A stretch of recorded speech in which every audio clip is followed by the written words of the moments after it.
জীবনের মধ্যে হায়া এসে যাবে, তখন জীবনের যতগুলো সাইট রয়েছে সমস্ত সাইটের সমস্ত আমল ঠিক হয়ে যাবে। तो मैंने अर्ज किया कि ईमान की अलामतें वो मोमिन के अंदर नजर आनी चाहिए, क्योंकि इस जमाने में एक गलत फहमी कहो या फितना कहो ये पैदा हो गया है कि ईमान तो हमारे दिल में है, ईमान तो हमारे दिल में है। क्या बात? হ্যাঁ ভাই, হযরত বলছেন এই জামানায় মানুষ একটা ধোঁকার মধ্যে পড়ে গিয়েছে, বলে ঈমান তো আমাদের দিলে আছে, ঈমান আমাদের দিলে আছে। হযরত বলছেন না না, ঈমান এবং নেফাক ইয়ে নিজের সমস্ত আসারের সাথে প্রকাশ পায়। ঈমান আর নেফাক এ দুটো নিজের আসারের সাথে প্রকাশ পায়। ঈমান যদি থাকে তো ঈমানের আলামত জাহির হবে, আর নেফাক থাকলে নেফাকের আলামতও জাহির হবে। হযরত বলতে গিয়ে একটা ঘটনা বলছেন যে ঈমান ছুপানো যায় না, ঈমান যদি থাকে তো ঈমানের সিফাতের দ্বারাই মুমিন মুজাইয়্যিন হবে। বলতে গিয়ে বলছেন কোরআন কারীমের মধ্যে আল্লাহ তাআলা দাওয়াতের মেহনতের যে আদেশ করেছেন সেই আয়াতের হযরত ওমর রাদিয়াল্লাহু আনহু এর ব্যাখ্যায় বলেন যে গিয়ে দাওয়াত দিয়ে, নিজে গিয়ে দাওয়াত দেওয়া আর দাওয়াত দিয়ে উম্মতকে তশকিল করে নিয়ে আসা। নবী করিম সাল্লাল্লাহু আলাইহি সাল্লাম একটা জামাত রওনা করেছেন, আর ওই জামাতটাকে রওনা করার পরে ওই জামাত যখন আসছে তো আল্লাহ রাসূল সাল্লাল্লাহু আলাইহি সাল্লাম ওই জামাতটাকে পাঠানোর পরে ওই জামাত গিয়ে তশকিল করেছে। তশকিল করার পরে ওখান থেকে একটা জামাত আসছে। হযরত বলছেন যে এরা আল্লাহ রাসূল যাদেরকে পাঠিয়েছিলেন তাদেরকে তশকিল করে নিয়ে আসার জন্য, হযরত বলছেন তাদের আস্তে আস্তে এই জামাত তশকিল করনেওয়ালা জামাত তাদেরকে এত কিছু শিখিয়ে দিয়েছেন যে আল্লাহ রাসূল দূর থেকে ওদেরকে ওদের জিন্দেগির মধ্যে ঈমানি সিফাত দেখতে পেয়েছেন। হযরত বলতে গিয়ে বলছেন যে ঈমানওয়ালা তো ঈমানি সিফাতের দ্বারাই মুজাইয়্যিন হবে, এমনটা নয় যে ঈমানওয়ালাকে আলাদাভাবে পরিচয় করাতে হবে। বলতে গিয়ে বলছেন হাদিসের মধ্যে এসছে আল্লাহ রাসূল সাল্লাল্লাহু আলাইহি ওয়াসাল্লাম বলেন ইন্না মিন আশরাতি সাআতি তাসলিমুল মারিফা, কিয়ামতের আলামত এবং নিশানির মধ্যে একটা নিশানি হলো মানুষ পরিচিত লোকেদের সালাম করবে। হযরত বলছেন এর ব্যাখ্যা কি? গভীরভাবে চিন্তা করলে বুঝতে পারা যায় এর ব্যাখ্যা হলো এই যে মানুষ সুন্নত থেকে, ইসলামী হাইয়াত থেকে এতটাই খালি হয়ে যাবে যে তাকে জিজ্ঞাসা করতে হবে ভাই তুমি কে, মুসলমান না গায়র মুসলিম? হযরত বলছেন বলতে গিয়ে যে হায় মানুষ কতটাই ভুল চিন্তাধারার মধ্যে আছে। মানুষ ভেবে নিয়েছে যে ইসলামের কোনো লেবাস নাই, হালাকে হযরত বলছেন যে ইসলামের পরিচয় করানোর জন্য নামাজ, রোজা, হজ, যাকাত এই সমস্ত আমলের থেকে সবথেকে বেশি গুরুত্বপূর্ণ আমল হলো ইসলামী লেবাস। এই লেবাসকে অনেক দূরে নিয়ে যেতে গিয়ে বলছেন হযরত বলছেন যে কিছু মানুষ ধোঁকায় পড়ে গিয়েছে, এমন মনে হচ্ছে যেন ইহুদ এবং নাসারাদের কিছু এজেন্ট কাজ করছে যারা বলছে যে ইসলামের কোনো লেবাস নাই, যা ইচ্ছা তাই পরে নাও। হযরত বলছেন না না, তারা বলে যে শরীর ঢেকে নিলেই হয়ে যাবে। হযরত বলছেন চামড়া ঢাকা আলাদা আর শরীর ঢাকা আলাদা, চামড়া ঢাকা ইসলামী লেবাস নয়, শরীর ঢাকা ইসলামী লেবাস।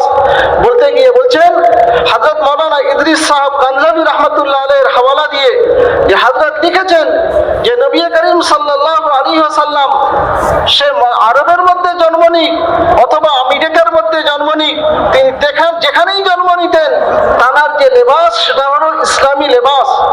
বরং নবী করিম সাল্লাল্লাহু আলাইহি ওয়াসাল্লাম তো ইব্রাহিমী লেবাস পরতেন, ইব্রাহিম আলাইহিস সালামের যে লেবাস সেই লেবাস পরতেন। বলতে গিয়ে বলছেন যে যদি কোনো মানুষ ভেবে নেয় যে ইসলামের মধ্যে কোনো লেবাস নির্ধারিত নাই, যা ইচ্ছা তাই পরা যাবে, প্যান্ট শার্ট পরা যাবে, তো হযরত বলছেন জেনে নাও পণ্ডিতের লেবাস আর ইংরেজি লেবাস দুটো লেবাস হুকুম অনুযায়ী একই। পণ্ডিতের লেবাস পরলে যেমন গুনাহ হয় ঠিক তদ্রূপ ভাবে ইংরেজি লেবাস প্যান্ট শার্ট পরলেও সেই একই রকম গুনাহ হবে। হযরত বলছেন যে আল্লাহ জাল্লা জালালুহু আম্মা নাওয়ালুহু এর আগের নবীদের মধ্যে থেকে একটা নবীর উপরে ওহী পাঠিয়েছেন, আর ওহী পাঠিয়ে বলছেন যে যদি তোমাদের লেবাস, তোমার মুত্তাবিঈনদের লেবাস আমার দুশমনদের লেবাসের মতো হয়, তোমার মুত্তাবিঈনদের খানা আমার দুশমনের খাওয়া দাওয়ার মতো হয়, আর তোমার মুত্তাবিঈনদের রহন সহন আমার দুশমনের রহন সহনের মতো হয়, তো তাহলে যেমন এরা আমার দুশমন, ওই নবীর মুত্তাবিঈদেরকে বলছে ওরাও আমার দুশমন হয়ে যাবে। হযরত বলছেন আজীব ও গরীব ব্যাপার, একটা দেশের ফৌজি সে যদি নিজের লেবাসকে ছেড়ে দিয়ে অন্য দেশের, যে দেশের সাথে তার সম্পর্ক ভালো নয়, সেই দেশের ফৌজির লেবাস পরে নেয়, তো ওই দেশের আইন অনুযায়ী এই ফৌজিকে গদ্দার প্রমাণিত করা হয়, গদ্দার সাবেত করা হয়। ফের মুসলমান নিজের আল্লাহ রবের আর নিজের রসুল আল্লাহ তাবারক তাআলার দুশমন ইহুদ এবং নাসারাদের লেবাস পরে নেবে, আর এই লেবাস পরার সাথে সাথে আল্লাহ তাবারক তাআলার দোষ কিভাবে থাকতে পারে?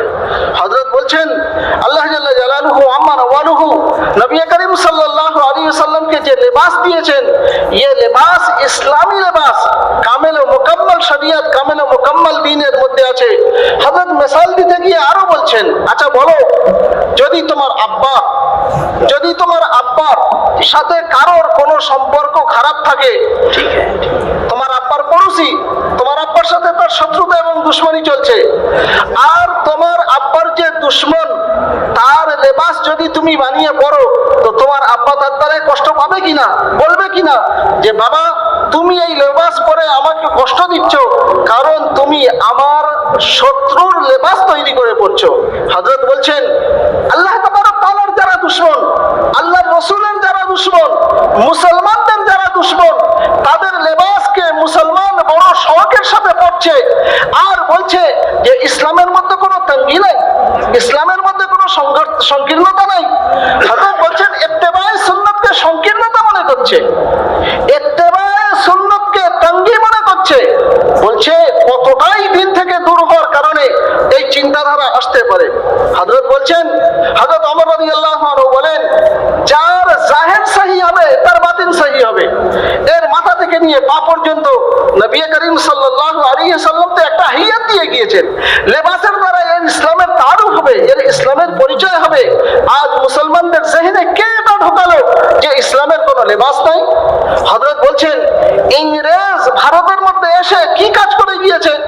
বলছে ইংরেজ ভারতের মধ্যে এসে কিছু করতে পারুক আর না পারুক, ইংরেজ ভারতের মধ্যে এসে মুসলমানদেরকে ইংরেজ বানিয়ে দিয়েছে, ইসলামী লেবাস থেকে মুসলমানদেরকে মাহরুম করে দিয়েছে, ইসলামী হাইয়াত থেকে মুসলমানদেরকে মাহরুম করে দিয়েছে।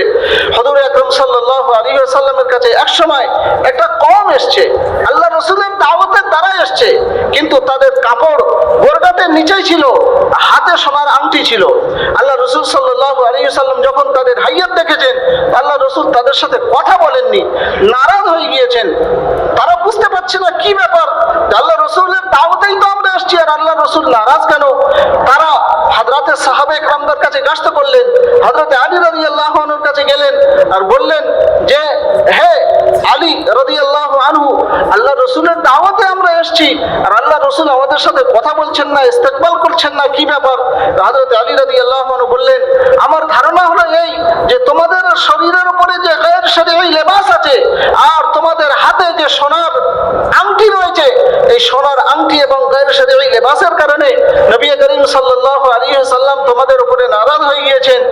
ওরা নিজেদের লেবাস পরিবর্তন করলো, হাতের আংটি খুলে দিল, আর দেওয়ার পরে আল্লাহ রাসূল সাল্লাল্লাহু আলাইহি ওয়াসাল্লামের দরবারে এলেন। আল্লাহ রাসূল সাল্লাল্লাহু আলাইহি ওয়াসাল্লাম ইস্তেকবাল করা শুরু করেছে।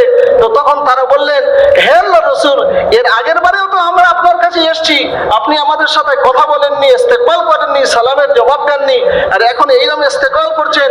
আল্লাহ রাসূল সাল্লাল্লাহু আলাইহি ওয়াসাল্লাম বললেন যে দেখো, এর আগের বারে যখন তোমরা এসছো, তো তোমাদের এই গায়ের শরীয়ী লেবাসের কারণে, গায়ের মাসনুন লেবাসের কারণে, আর তোমাদের আংটি পরিধান করার কারণে তোমাদের সাথে ইবলিস ছিল, ওই জন্য আমি তোমাদের সাথে সাক্ষাৎ করিনি। শয়তান বলেননি, ইবলিস। শয়তান তো সব মানুষের সাথে থাকে, কিন্তু ইবলিস ছিল যে বড় শয়তান, সেই জন্য আমি তোমাদের সাথে সাক্ষাৎ করিনি। হযরত বলছেন তাহলে ভেবে দেখো, আজ মুসলমানদের মাথা থেকে পা পর্যন্ত যে গায়ের শরীয়ী লেবাস, সোনার বড় বড় চেন যে এরা পড়ে আছে, এদের কি অবস্থা হবে? এই সোনার চেন যেটা এরা আজকের করছে, এটা তো জাহান্নামের জঞ্জির হবে। হযরত বলতে গিয়ে বলছেন যে একটা জিনিস মাথায় রাখো, যেমন নাকি হারাম কাজকে আমরা হারাম মনে করে ছেড়ে দিই জায়েজের মোকাবেলায়, ঠিক তদ্রূপ ভাবে জায়েজকে ছাড়া শুরু করি সুন্নতের মোকাবেলায়। জায়েজ কোনো দিন নয়, জায়েজ দিনের কোনো মেয়ার নয়, জায়েজ দিনের কোনো মাপকাঠি নয়। দিনের মাপকাঠি তো ইত্তেবায়ে সুন্নাত, ইত্তেবায়ে সুন্নাতই হচ্ছে দিনের মাপকাঠি। সেই জন্য মেরে মুহতারাম বুজুর্গ দোস্ত, হযরত মাওলানা ইলিয়াস রাহমাতুল্লাহ আলাইহি বলতেন আমাদের এই দাওয়াতের মেহনতের উদ্দেশ্য হচ্ছে ইহয়ায়ে সুন্নাত।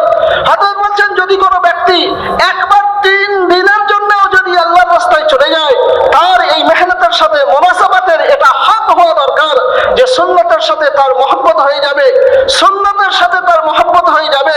আর সুন্নতের বাইরের যে জিনিস তার ব্যাপারে তার মধ্যে ঘৃণ এসে যাবে, নফরত এসে যাবে, যদিও সেটা জায়েজ হয়। হযরত বলছেন যে দাওয়াতের মেহনতের মাকসাদ হচ্ছে ইহয়ায়ে সুন্নাত। সুতরাং একজন দায়ী আল্লাহর রাস্তায় যাওয়ার পরে সেই ইহয়ায়ে সুন্নাতের ইত্তেবা করবে আর সুন্নাত ইহয়ায়ে সুন্নাতের কোশিশ করবে, মসনুন লেবাসের মহব্বত তার দিলের মধ্যে এসে যাবে। হযরত বলছেন হযরত শাইখ জাকারিয়া রাহমাতুল্লাহ আলাইহি নিজের দর্শের মধ্যে একটা ব্যাপার লিখেছেন, যদি কোনো ব্যক্তি কোনো মুলাজামাতে, কোনো চাকরিতে, কোনো কারখানাতে এমন পরিস্থিতির সম্মুখীন হয় যে তার মসনুন লেবাস পরা যাবে না, তো বলছে সে মাজুর কখন হবে, কখন মজবুর হবে? বলছে মজবুর হওয়ার জন্য আর মাজুর তার ওযর কবুল করার জন্য সবথেকে প্রথম কন্ডিশন হলো সে যেন আল্লাহর কানুনকে সেই কারখানার কানুনের মোকাবেলায় পেশ করে। সে নিজ জাত থেকে চেষ্টা করে যেন সুন্নত লেবাসের সাথে সেই কাজকে সম্পূর্ণ করার জন্য। প্রথমে হচ্ছে তাকে সম্পূর্ণ চেষ্টা করতে হবে, চেষ্টা করার পরে বোঝানোর পরে যদি না মানে, তো দ্বিতীয় কন্ডিশন হচ্ছে যতক্ষণ পর্যন্ত ওই লেবাস শরীরে থাকবে ততক্ষণ পর্যন্ত ওর নফরত দিলের মধ্যে থাকতে হবে। হযরত উদাহরণ দিতে গিয়ে বলছেন যেমন নাকি কোনো একজন মরিদ সুগারের বিমার হয়ে গিয়েছে, আর ডাক্তার বলে দিয়েছে তোমার চিনি খাওয়া যাবে না, মিষ্টি খাওয়া যাবে না। এখন যে সমস্ত খানাতে মিষ্টি ব্যবহার করা জরুরি, চিনি ব্যবহার করা জরুরি, সেই সমস্ত খানার সময় তার দিলের মধ্যে সর্বদা সুগার, চিনির একটা খেয়াল থাকে না, থাকে না? বলছে যেমন নাকি চিনির অভ্যস্ত ব্যক্তির দিলে মিষ্টি খাবার খাওয়ার সময় চিনির খেয়াল সর্বদা থাকে, ঠিক তদ্রূপ ভাবে যে ব্যক্তি মসনুন লেবাস ছেড়ে কাজ কামের মধ্যে লেগে আছে, সর্বদা তার দিলের মধ্যে ওই মসনুন লেবাসের অপেক্ষা থাকা দরকার। সর্বদা তার দিলের মধ্যে যেন বেচাইনি থাকে যে হায় মসনুন লেবাস, পায়জামা, পাঞ্জাবি, টুপি, মসনুন লেবাস কিভাবে কখন পরবো, যেটা আমার নবীর মসনুন লেবাস, আর আল্লাহর রাসূলের দুশমনের লেবাস কখন ছাড়বো। আর হযরত বলছেন তৃতীয় কন্ডিশন হলো এই যে কারখানা থেকে বার হওয়ার সাথে সাথে, কাজ থেকে বার হওয়ার সাথে সাথে ওই লেবাসকে নিজের শরীর থেকে খুলে ফেলবে। যেমন নাকি নিজের শরীরে যদি কোনো নোংরা লেগে যায় তো সেই নোংরা শরীর থেকে যত তাড়াতাড়ি মানুষ পারে সাফ করার চেষ্টা করে, ঠিক তদ্রূপ ভাবে এই লেবাস যেটা আল্লাহ রাসূল, আল্লাহর দুশমনের লেবাস, এই দুশমন থেকে নিজের শরীরকে আলাদা করার চেষ্টা করবে।